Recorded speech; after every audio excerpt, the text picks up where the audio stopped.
Hey guys, it's Amanda here. Thanks for tuning in. I taught quite a bit today and my low back's a little tired.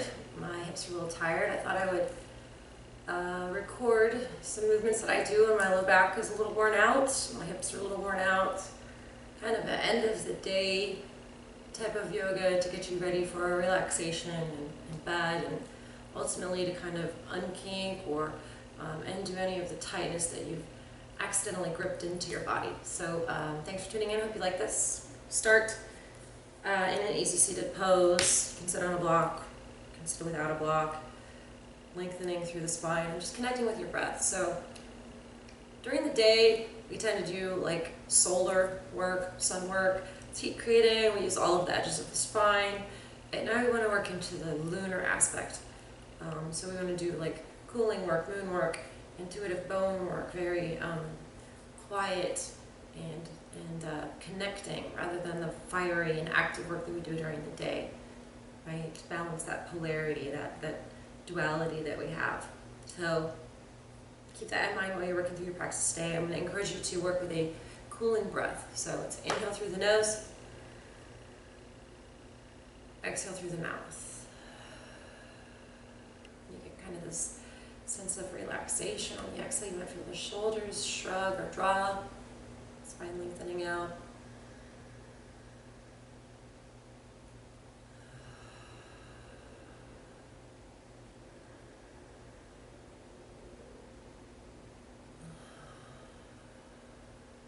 From there, we'll move into an easy seated forward fold. Got my legs like this, one foot kind of tucked between calf and thigh, other foot in front of shin. If you have a bit of a rounded low back, you can bring your fingers behind you to lengthen. Inhale. And exhale, you start to press yourself forward, keeping the glutes on the mat. If things are going well here, the knees will kind of press out and the hands can come forward. And you set the elbows down. Maybe the head reaches to the floor, maybe not. Maybe you're close, you can throw a block under the head. 3 breaths here.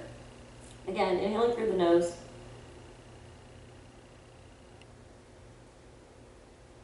Exhaling mouth.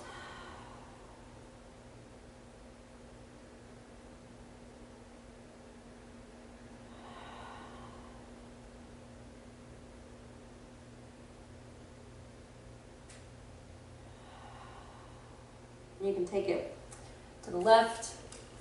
I'm going to take my shoulder beyond my knee here. 3 breaths. If I want a little more, I can extend my right arm really far out, maybe plant the left hand on top of the right hand. Feel some length running from right wrist, right elbow, right underarm, right hip.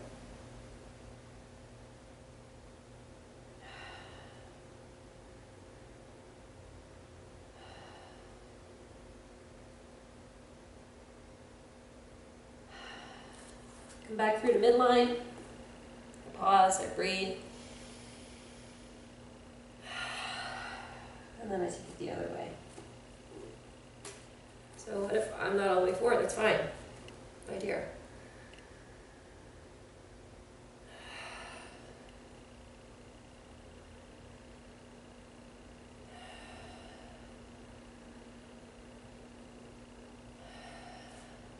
Come back through the center and I bring myself up. Check on how I'm feeling.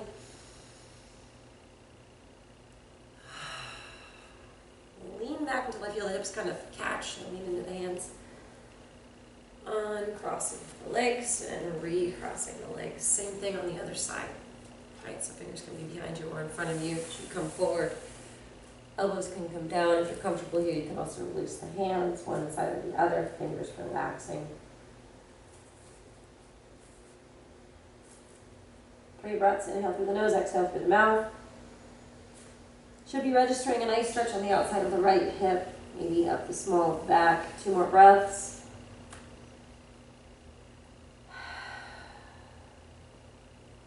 One more breath.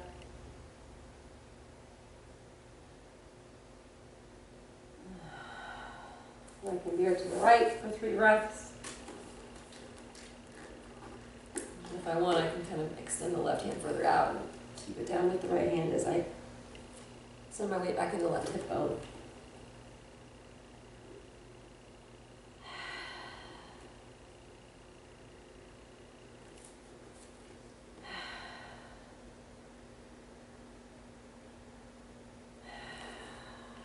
release. I come back through to my midline, that's my reference point, and I take it the other way.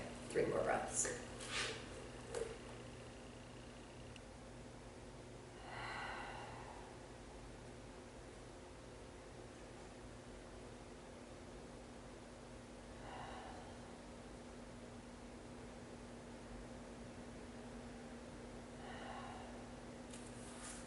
Back through to midline, slowly lean up.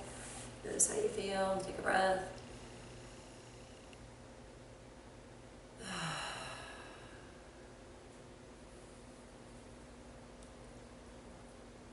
Pretty good. Soles of the feet come together for this next variation. Blocks can come. This is not a traditional butterfly, right? Very not traditional. Or bound angle pose. Feet together. Try to make the big toes and the pinky toes touch. Pull the other toes apart. I almost said fingers. They're kind of like fingers. So use your little spider monkey yoga toes going, and you'll notice the arch of the foot begins to articulate.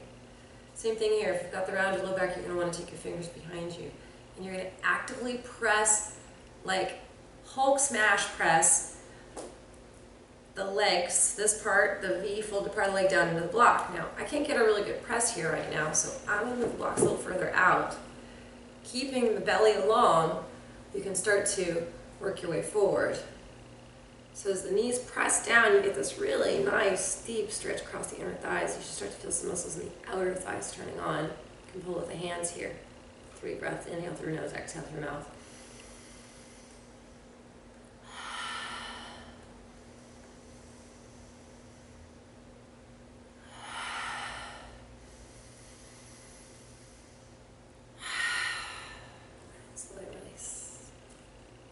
And that should do really good. Blocks can also come up higher. If you can't get that low, you still get a nice good press. And then you'll lean back your hips, catch and release, and you'll bring blocks to under the knees. So this is a modified variation of Paschimottanasana, which I would actually say is not a modified. I would call it an extended variation. But if, lovely viewer at home, you are hung up on the verbiage used in practice, for me anyway, and I'm in my 8th year of teaching, extensions can be modifications for some bodies, meaning things that are traditionally classified as more challenging or an extension of the pose are easier, or they're modifications for some bodies.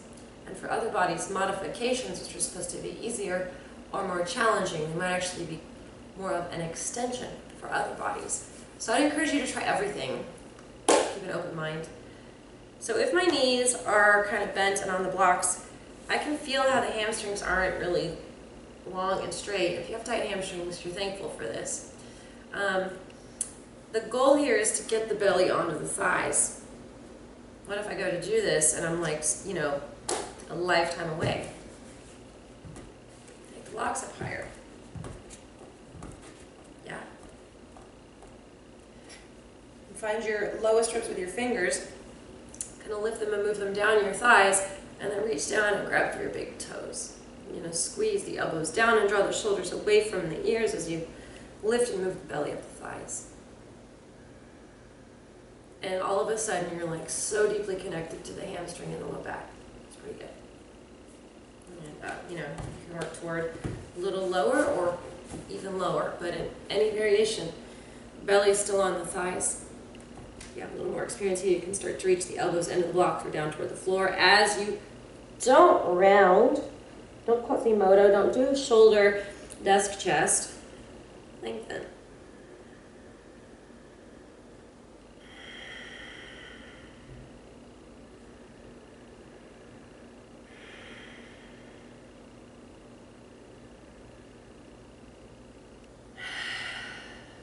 So inhaling through the nose, exhaling through the mouth.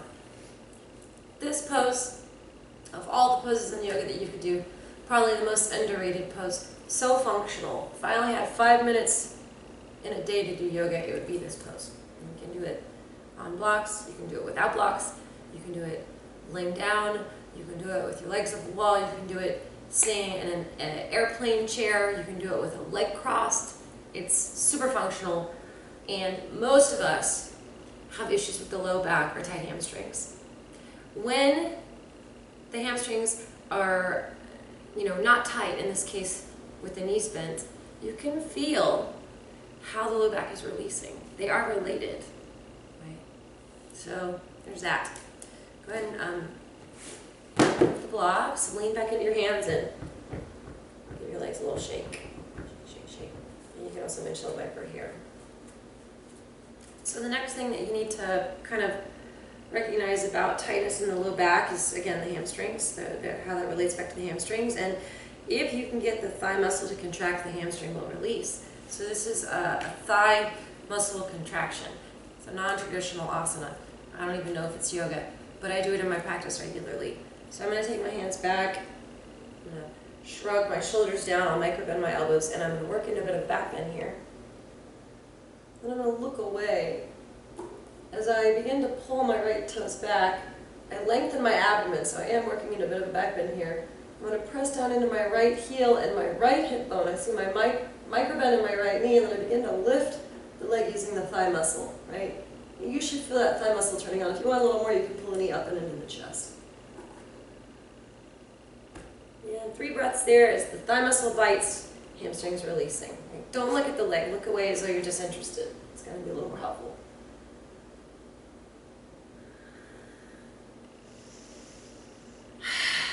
Last breath. Set the leg down. That should be pretty intense. It should feel, first time I did it, I felt like someone was, I don't want to say shanking, but that's probably the closest description I could come up with. I felt like I was being shanked in the leg. It was good pain though. It wasn't like an electrical pain, which usually indicates that you're, doing something really terrible to your nerves. So shake the legs out and let's work on to the other side. So fingers back, shoulders back, elbows back, back bending, looking away, right? Because that's not going to lift the leg. You wish it would, but it doesn't. I'll press down into the left heel as I pull the toes back and micro bend the left knee, and I really, oh man, there's so much weight going down to that left hip bone and left heel. As I lengthen the abdomen, the leg lifts up, and maybe I pull the knee into the chest. 2 more breaths. 1 more breath. Good. Hamstrings should be releasing now. In addition to this weird yoga stuff that we're doing that you've probably never done before, we'll do a little bit of yin yoga. So I'm going to have you straddle the legs from here. Right, you just see what I did there? I opened the legs as wide as I could. I pressed into my hands. I moved my hips a little further forward and my legs opened wider. This sucks for most of us. And this is where I see a lot of bodies that are shaped like this. Okay, but don't worry, you've got 2 blocks, you're going to use them now. Lift the knees. Take the blocks as high up to the back of the thigh as you can without letting your tush lifting off the ground. And you can hold on to your shins here. Lengthen abdomen. Really focus on pressing down into the right hip. And then bring all of your awareness to the right leg. Reach out through the right leg. Press down into the right hip. Right heel can start to hover. Nothing lifts in the derriere region, right? You start to get some opening here. 2 more breaths. 1 more breath. And release. Inhale through the nose, exhale through the mouth. So that's starting to really get the outside line of the hip tissue opening, right? Which is all this tissue ties back into the pelvis. It's related to glutes, hips, hamstring, low back. So we do the same thing on the other side. Whereas the left leg, lengthen abdomen, press down in the left hip bone, really kind of mashing the bone and the hip down, bone and the butt down. Reaching out through the inside of that left leg and maybe getting the heel up, right? Inhale through the nose, exhale through the mouth. 2 more breaths. 1 more breath.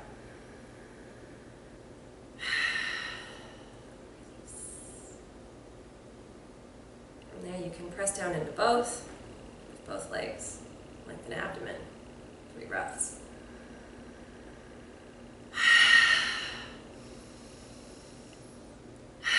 If you want a little more, you can squeeze the ankles away from each other, so like this. Last breath. And release.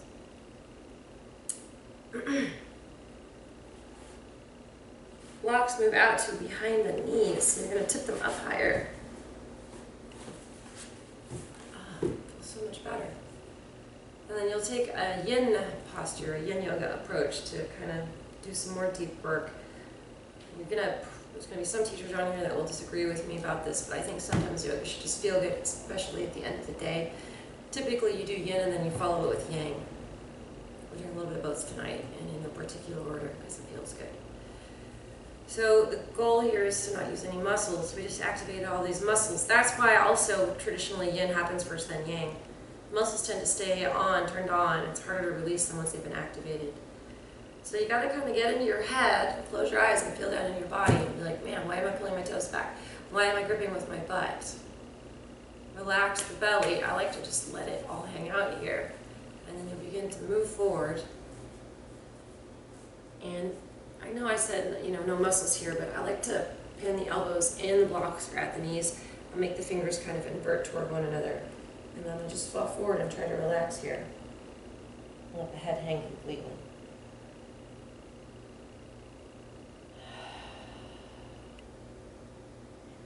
We're going to hold this pose a little longer. You want to set a timer in your own practice, 3 to 5 minutes.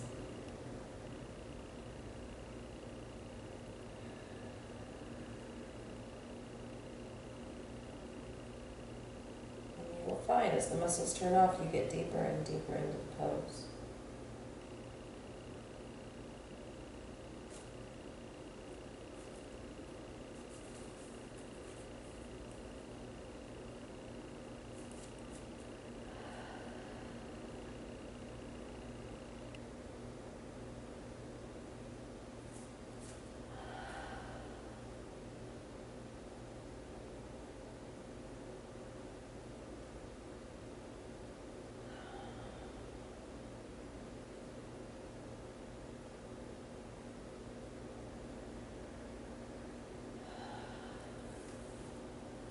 Press up.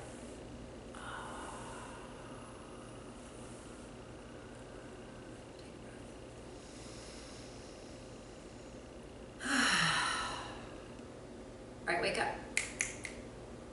Really relaxing, right? We're going to move back into all of this released. We're going to do some more muscular engagement. So from here, I'll lengthen abdomen. I'll press down into the bones I'm sitting on. I'll reach out through my feet. I'll reach out through my hands. And I might be able to just barely hover my butt off the ground while I get this nice, deep inner thigh tissue stretch here.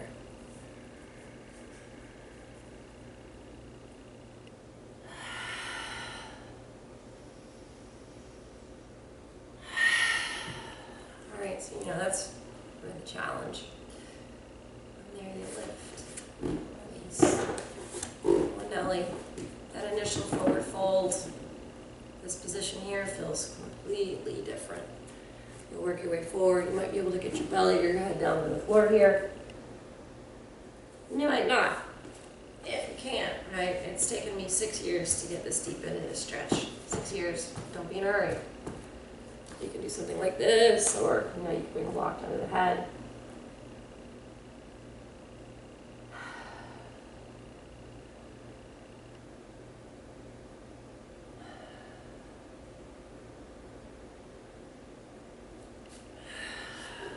So your legs are pretty much like, somewhere over there. You probably don't even want to think about lifting them, so use your hands, scoop up under your knees. Bring everything in, bring the knees together. Toes down. Keep the knees squeezed together and open just the ankles. This is what you're going to do. Don't do it. Hold the knees together, open the ankles. Extra credit points if you can balance on the sits bones and do this. It's going to kind of reset everything that you just encouraged to open. Cross at the ankles, stretch out the legs, and from there you can just kind of swiggle around. This one would be a cat and cow. I kind of want to feel the edges of the waist here. I'm going to have you move right knee underneath you. The left leg back. My thigh is toward the floor. My right heel, a lot of teachers I think encourage people to go too far too fast in pigeon. My right heel can start at my left hip. It can be as far back as my hip. As my hips open, the shin can move further forward. If I'm here, right, I'm all on one side, then it would be prudent for me to try to level out the pelvis by putting a block underneath the hip. I want to be even Steven here. And just try to relax into the pelvis. My left leg is lengthened out behind me. I don't have my ankles sickling. I'm not dominant on one side, and I try to relax here.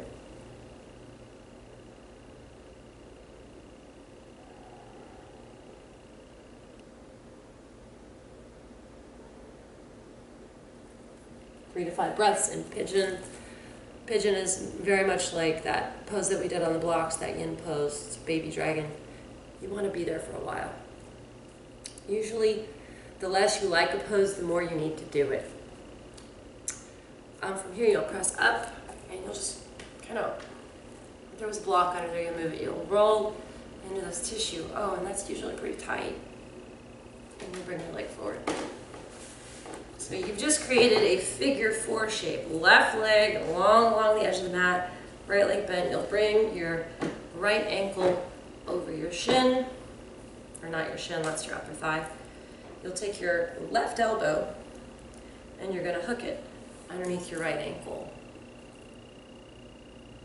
And then from there, actually that's the hard way. We'll go the easy way first. You'll take the bony edge of your right foot into the inside of the nook of the elbow, and you'll bring the left hand to the calf. You want to round the shoulders out here, keep the belly long. Right inside of elbow wraps around right knee, and you lift the leg up. This is called cradle the baby. I want to press my foot into the nook of the elbow, and I can kind of wiggle here.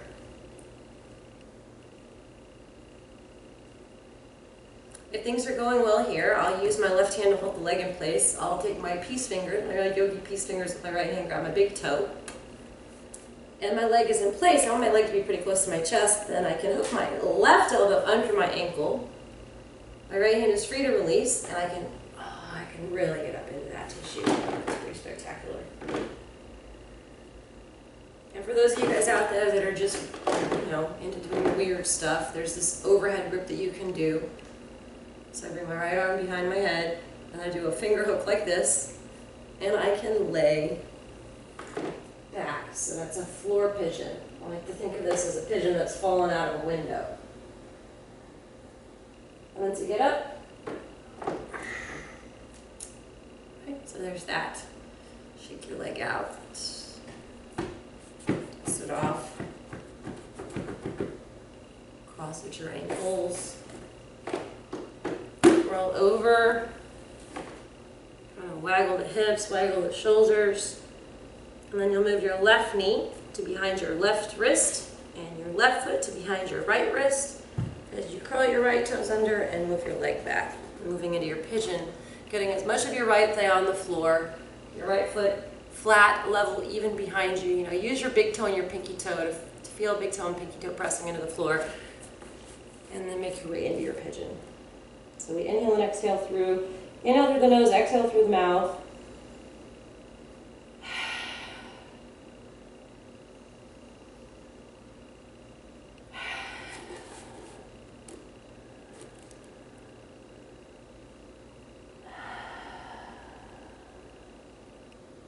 Make your way onto your elbows. Roll over that left hip tissue a bit, and then float your back leg forward into your figure 4.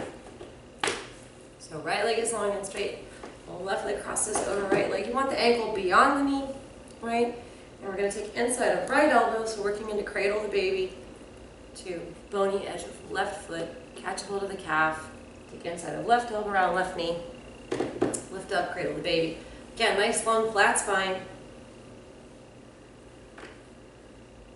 This feels good. You can stay here all day long. If you want to go a little deeper. Right hand continues to hold peace fingers, grab big toesy. Leg stays lifted. Elbow hooks under ankle, and you are free to just get up in that tissue. Right, this is fun because you know you can maybe wrap your mind around getting the foot over the head one day. And again, there's that weird floor pigeon variation where the left hand hooks behind the head, fingers hook, and you roll back.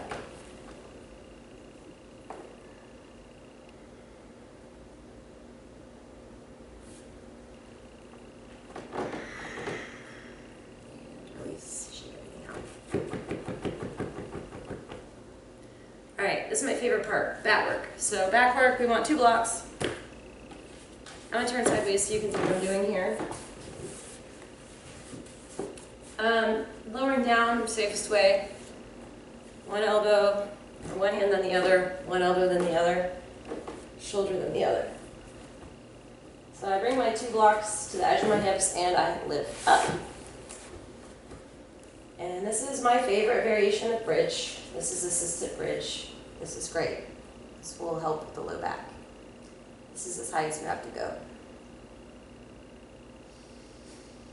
You don't have to do anything else if you don't want to. If you want a little more here, you can bend and pull the right knee up into the chest and begin to press the left heel out. This is so as stretch.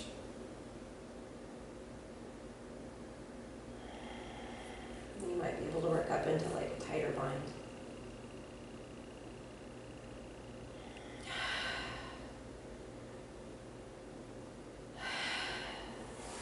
I release, I start in the same position. Feet on the floor, knees bent, switch. Pull in. Press out like I was moving a brick or something down the mat.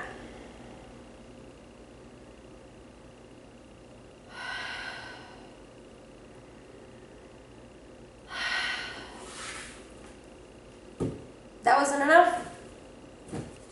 Take the blocks up higher. Same thing.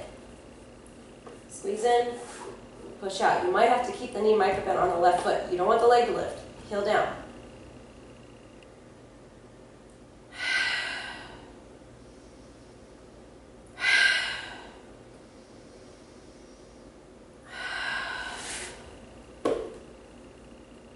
Reset. Then switch.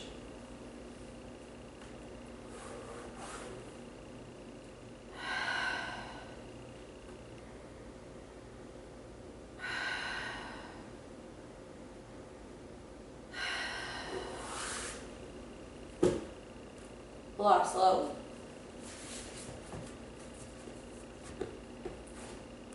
Knees up.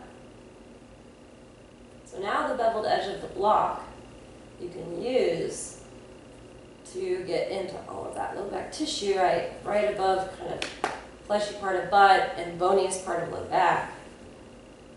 And I like to kind of, I'll hang the knees one way and might press into the arms to make sure I don't fall off the blocks here. Or you could just do this, like you are a dead bug. And that's a restorative position, feels pretty good. You can also come here.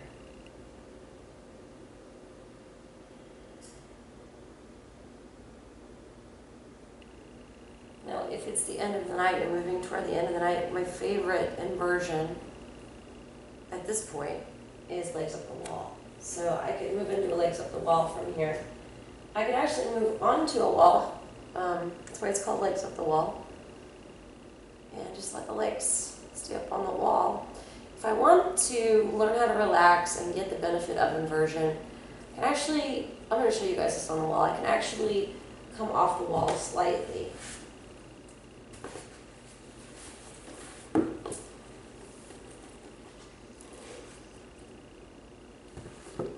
So I'll just move my mat to the wall.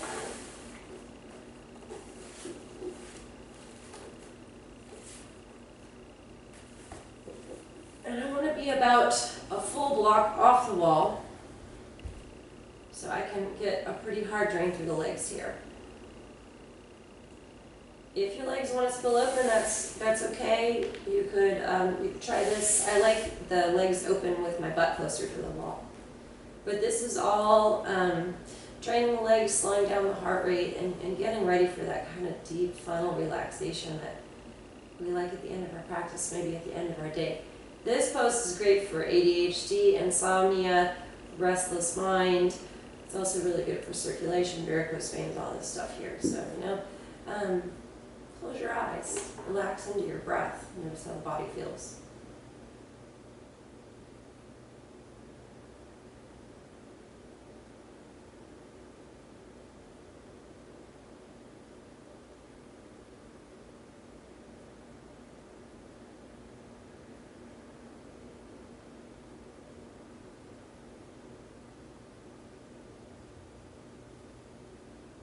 I could stay here for probably 30 minutes. When you're ready to come down, 3 minutes minimum on inversion so you get the full drain. Knees can hug into the chest. And you'll take an easy spinal twist. So we'll go palms down, knees up and to the right, shoulders stay down. Don't have to turn the head if you don't want to. 3 breaths. If this left shoulder's lifting, you can pull the right elbow to drop the left shoulder.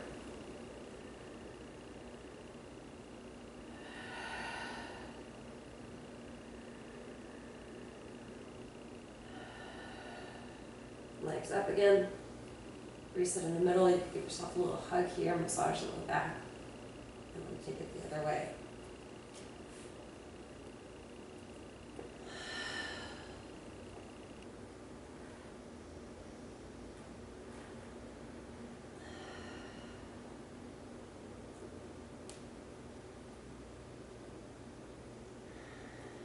I like to end my evening classes on the left side of my body.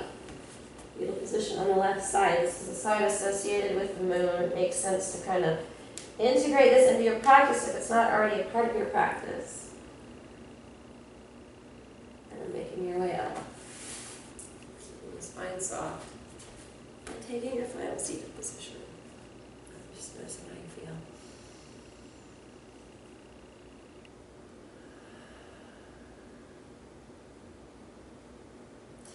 So again, thank you for joining and entertaining all of the things that I do in my practice. I hope this helped you. If you have any questions or comments, please feel free to make your voice heard. If you want more information about what I do, www.republicyogahouston, and I also have a Facebook page as well. So thanks for tuning in, and I hope you guys have a great evening.